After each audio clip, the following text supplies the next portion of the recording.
गुरु रूपी सात संगत के चरणों में प्रणाम। फिरत फिरत प्रभ आया, पड़या तो सरनाई।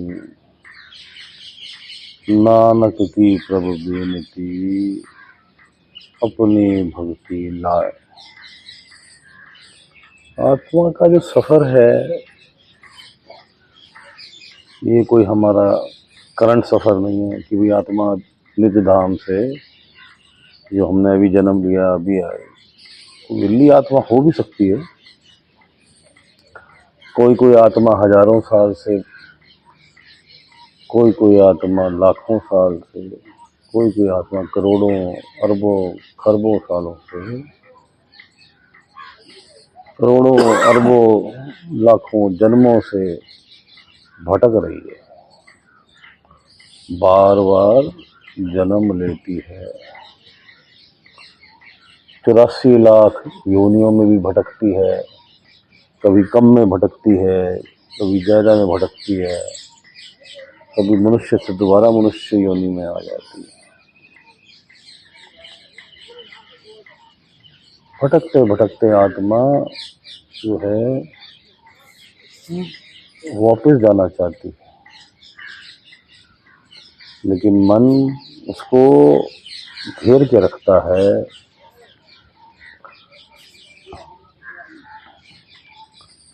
उसको प्रभु के, अपने पिता परमेश्वर, अपने पति के पास वापस नहीं जाने देती निज धाम में। मन के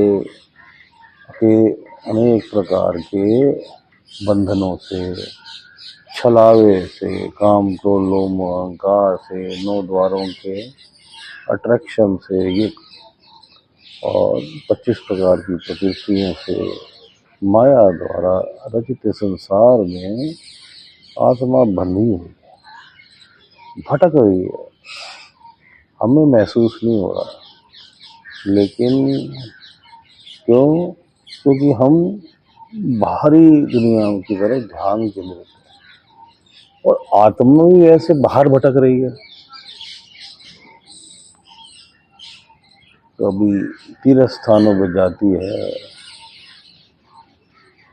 कभी मंदिरों मस्जिदों गुरुद्वारों में जाती, लेकिन कोई विरला जो है वो समझाने वाला सच्चा पूर्ण गुरु होता है, जो कहता है कि भाई घट के अंदर जाओ।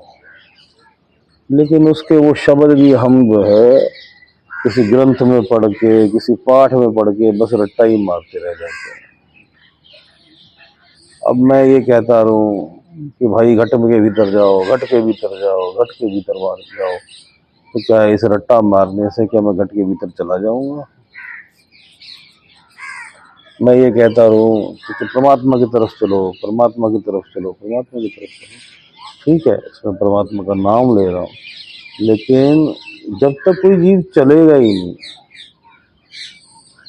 तो कैसे होगा, पहुंचेगा कैसे? हजारों लाखों संत आए, बड़े बड़े महान संत, सब पूजनीय हैं, सब आदरणीय हैं। बात उन्होंने एक ही कही कि परमात्मा की तरफ चलो, छूटो इस संसार से। तुम जो है घूम रहे हो, भटक रहे हो, वो बाहर भटक रहे हो, अंदर बैठो, अपने अंदर घट के भीतर बैठो, त्यागो अपनी मन की सब इच्छाओं को, त्यागो संसार की सब इच्छाओं को, त्याग के एक उत्तम इच्छा को पकड़ो। लेकिन जीव इस बात को समझ नहीं रहा। हमारा वही सिचुएशन है या हाल कह लो कि हम डॉक्टर के पास जाते हैं, डॉक्टर साहब ये बीमारी है, ठीक कर दो। डॉक्टर साहब नब्ज देखते हैं, टेस्ट कराते हैं, टेम्परेचर देखते हैं, सब कुछ करने के बाद पर्चा लिख देते हैं, भाई एक गोली विटामिन डी खा लियो, कैल्शियम खा लियो, या कोई और गोली होगी सेराडॉन, कुछ खा लियो और तू ठीक हो जाएगा। या होम्योपैथी डॉक्टर होगा तो उसकी होम्योपैथी की पर्ची होगी, आयुर्वेदिक होगा तो उसकी आयुर्वेदिक की पर्ची होगी। अब हम घर ला के उस पर्चे को रख लेते हैं, और कई तो पर्चे को रख ही लेते हैं। कई क्या करते हैं कि उस पर्चे को रट्टा मारना शुरू कर दिया, अगर तो भाई सेराडॉन खाओ, एक गोली सेराडॉन खाओ, एक गोली कैल्शियम खाओ, तो उससे क्या रोग ठीक हो जाएगा रट्टा मारने से? नहीं होगा भाई। इसी प्रकार संसारिक ग्रंथों का भी रट्टा मारने से, सुबह शाम पाठ करने से पुण्यों की प्राप्ति जरूर होगी, इसमें कोई दो राय नहीं, लेकिन मुक्ति नहीं मिलेगी। अगर हम ये कहते रहे, जैसे गुरु नानक देव जी की वाणी है कि नानक कामन कंते भावे आपे ही रहे, तो हम ये रटते रहेंगे, हमें पुण्य जरूर प्राप्त होगा। लेकिन अगर हम वो कामन स्त्री, मतलब वो पतिव्रता स्त्री वो पतिव्रता आत्मा बनने का प्रयास नहीं करेंगे, अपने मन से सारे संसारिक इच्छाओं से ध्यान हटा के केवल परमात्मा की तरफ नहीं लगाएंगे, तो हमें परमात्मा नहीं मिलेगा भाई। चिंता परमात्मा गुरु कृपा से है, परमात्मा की कृपा से है, लेकिन जीव को चलना पड़ता है। इसी प्रकार ये महान ग्रंथ, सब ग्रंथ आदरणीय है, चाहे वो किसी मजहब के हों, चाहे वो वाणी किसी संत द्वारा उच्चारित हो, लेकिन उस वाणी को पढ़ने के बाद हमें उस पर अमल करना पड़ेगा, चलना पड़ेगा, क्योंकि हम अपनी आत्मा की पीड़ा को नहीं जानते। चिल्ला रही है अंदर, वो चिल्ला चिल्ला के थक गई है, उसकी पुकार सुनने वाला कोई नहीं है। तो मुझे इस मन की कैद से छुड़ा, तो तड़प रही है। प्रत्येक जीव की आत्मा, अकेली मेरी नहीं, प्रत्येक जीव की आत्मा अंदर तड़प रही है। वो नहीं रहना चाहती इस जगत के अंदर, या ये जन्मों के फेर में चाहे उसको तू ऊंची से ऊंची योनि दिला दे, चाहे देवता क्यों ना बना दे, तो कहती मुझे तो अपने निज धाम जाना है भाई, मेरे निज धाम जैसा कुछ भी नहीं है। क्या मांगू कुछ स्थिर न रहा, ये संसार जो है इसमें कुछ भी स्थिर नहीं है। निज धाम स्थिर है, परमात्मा स्थिर है, और एक ही है। हमें अलग अलग भ्रमित हो रहा है कि ये जीव अलग है, ये पेड़ अलग है मुझसे, ये धरती अलग है। नहीं भाई, चेतन का फैलाव वो एक ही है। वो हमें भ्रमित होता है माया के प्रभाव से, मन के प्रभाव से, काल के छल से। हमें द्वैत लगता है कि वही दो है, ज्यादा है, अनेक है। नहीं, एक ही है, सब कुछ एक ही है। जो मुझ में है, मुझ में मेरा कुछ नहीं है, सब जो है परमात्मा का है, और उसी का फैलाव है। अपनी मिरत को खोलो, तुम नहीं खोल सकते, इस बात में कोई दो राय नहीं, लेकिन प्रभु कृपा से खुल सकती है। प्रभु कृपा के लिए तुम्हें बैठना पड़ेगा। हमने संसार की, हम मांग मांग के थक गए, और वो देता रहा, हमें देता रहा, और हम खाते रहे, लेकिन जो असली खजाना है वो हमने मांगा नहीं। प्रभु तू मिल जा, परमात्मा से असली खजाना मांग, बाकी सबकी इच्छा त्याग कि प्रभु मालिक तू मिल जा, मुझे निज धाम पहुंचा दे। ये जो तेरी आत्मा है ये सुहागन हो जाए, अर्थात अपने पति परमेश्वर से मिल जाए, परमात्मा से मिल जाए, तो एक हो जाए।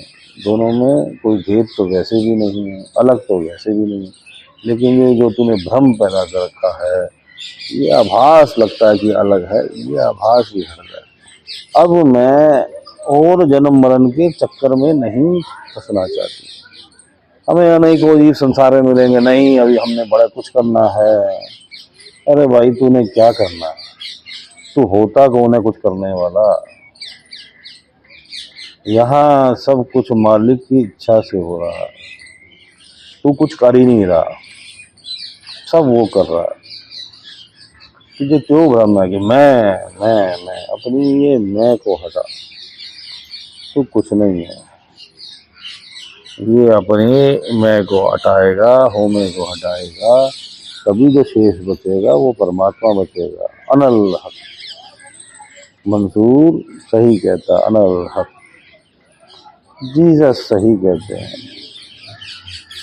तो भाई हम एक ही हैं, father and son are one. Kabirdas ji भी सही कहते हैं, राम कबीरा एक भय कोई ना सके। किसी संत की वाणी उठा लो, किसी संत के शब्द उठा लो, किसी संत का भाव देख लो। ये संत भी हमें यहाँ पे ना अलग अलग प्रतीत होते हैं। जरा ऊपर तो चढ़ो, कि तुम ही झगड़ा कर रहे हो यहाँ पे तलवार लेके कि मैं उसका गला काट दूंगा, मेरे मजहब के बारे में ये कह रहा है, मैं उसका गला काट दूंगा, मेरा मजहब ऊंचा। भाई यहाँ तो परमात्मा ही ऊंचा है, मजहब तो उससे निकले हैं और मजहब तो उसी में विलीन हो जाएंगे। और संत वहां पे एक है, तुम यहाँ झगड़ा करे जा रहे हो, संतों में कोई भेद ही नहीं है। अगर वो एक ना होते तो वो परमात्मा तक पहुंचते ही नहीं। वो परमात्मा तक पहुंचे हैं, क्यों पहुंचे हैं? कि उन्होंने किसी प्राणी में भेदभाव नहीं किया, उन्होंने किसी मजहब का भेदभाव नहीं किया, सबको समान दृष्टि से देखा, सबको अपना ही रूप, परमात्मा का रूप समझा। ना उन्होंने कभी किसी को नीचा देखा कि भाई ये तो गरीब है, इसके तो कपड़े लीथड़े हैं, ये तो बड़ा अमीर है, ये तो हीरे जवाहरात वाली पोशाकें पहन के, कोई फर्क नहीं पड़ता। ये सब मिट्टी है, परमात्मा के मार्ग पर चलने वालों के लिए ये सब मिट्टी है, ये यही रह जाएगी। ना उन्होंने मजहबों का देना, देशों का देखा कि जी ये देश है जी, दूसरे देश वाले को मैं ज्ञान नहीं दूंगा। संत का कोई देश नहीं होता, संत का कोई मजहब नहीं होता। संत सब जगह सबके लिए समान ज्ञान प्रदान करता है। हमें अलग इसलिए प्रतीत होता है कि वो जिस स्थान में पैदा होते हैं, जिस स्थान में से आते हैं, वहाँ की भाषा, उस समय की भाषा, उसका उस पर प्रभाव होता है। इसलिए हमें अलग अलग लगता है कि ये शिक्षा अलग अलग है। किसी की उठा के देख लो, अलग है ही नहीं। परमात्मा का मार्ग अलग है ही नहीं। भटको मत, बहुत भटक लिए, बहुत भटक लिए। ये जन्म जो है, ये हीरे जैसा जन्म गवाओ मत। ये काम करने हैं दुनिया के, वो काम करने हैं जी, ये ड्यूटी करनी है, सब निभ जाएगी भाई। 5 मिनट से शुरुआत कर ले मेरे भाई, कर ले। फिर पछताएगा जब यम जो है तुझे पटकेगा। वो बड़ा जालिम है भाई, लेकिन वो बेचारा भी अपनी ड्यूटी निभा रहा है। वैसे तो बहुत अच्छा है, लेकिन क्या करे, मजबूर है। उसे प्रत्येक जीव के कर्मों के हिसाब से उसको दंड देना पड़ता है, उसकी नौकरी है। और काल तुझसे अनेकों प्रकार के पाप करा के गायब हो जाता है। तेरी ही बुद्धि में बैठ के तुझसे पाप कराता है, तो दंड के समय गायब हो जाता है। और दंड इतने भयंकर की कल्पना भी जो करे तो कांप उठे रूह। तू क्यों भटक रहा है? तू क्यों इस दर दर भटक के अपनी बेइज्जती करा रहा है? आज हम जिन्हें भिखारी देख रहे हैं, कोई नहीं जानता ये पता नहीं कितने कितने राजघरानों से आए हों, राजा बने हों, और फिर इन्होंने पाप किए, फिर योनियां दूसरी भुगती, फिर ये मनुष्य जन्म में आए, हमें नहीं पता। अनेकों इसी प्रकार हैं, तो कभी पता नहीं कितने बड़े बड़े चक्रवर्ती सम्राट थे और आज रोटी के लिए तरस रहे हैं। और अनेकों ऐसे हैं जो पूर्व जन्मों में शायद भिखारी थे, गरीब थे, दरिद्र थे, जिनको दुनिया दुत्कारती थी और आज राजा बने बैठे हैं। फिर वो पाप कर रहे हैं, और पाप करके फिर उसी साइकिल में आ जाएंगे। तो इस ऊंचा नीचा, ये दरिद्रता, ये अमीरी, ये राजा बन गया, ये मांस खाने वाले जानवर बन गया, फिर मांस शाकाहारी जानवर बन गया, फिर तुझे मांसाहारी खा रहे हैं, तू मछली बन गया दूसरी खा रही है, तू बड़ी बन गया तो दूसरी को खा रहा है, कहाँ भटक रहा है। एक एक कण का हिसाब जो है वो चित्रगुप्त जी लेते हैं, छोड़ते नहीं है भाई किसी को, उनकी ड्यूटी है, वो छोड़ते नहीं है। तो इस दंड रूपी चक्र से, इस कलेश, ये कलेश है, ये बीमारी है, और जिसका हमें पर्चा जो है इस बीमारी से ठीक होने का सभी संत दे गए हैं, अपनी अपनी भाषा में सभी संत समझा गए हैं। तू चल उनका पर्चा पढ़ और चल, खाली पर्चा मत पढ़ता रहे। तू 50 बार भी मंदिर में चला जाएगा, मस्जिद में चला जाएगा, गुरुद्वारे में चला जाएगा, कहीं चला जाएगा, भाई जो उन्होंने पर्चा दिया है उस पर्चे को पढ़ के आगे नहीं चलेगा तो नहीं पहुंच पाएगा। उनका मकसद तुझसे ये मौजरी फौज इकट्ठा करना नहीं है, मेरे मजहब में 10 करोड़ आदमी है तो मेरे मजहब में 100 करोड़ है। उनका मकसद ये है कि सब जीव जो है वो आनंद पाए, विश्राम पाए। वो जो भटक रहा है ना, फिरत फिरत प्रभाया परया तो सरना, वो भटक रहा है, जन्मों जन्मों से भटक रहा है, मार खा रहा है, अनेकों प्रकार की मार खा रहा है, पीड़ा सह रहा है, तकलीफें सह रहा है, असहनीय पीड़ा सह रहा है।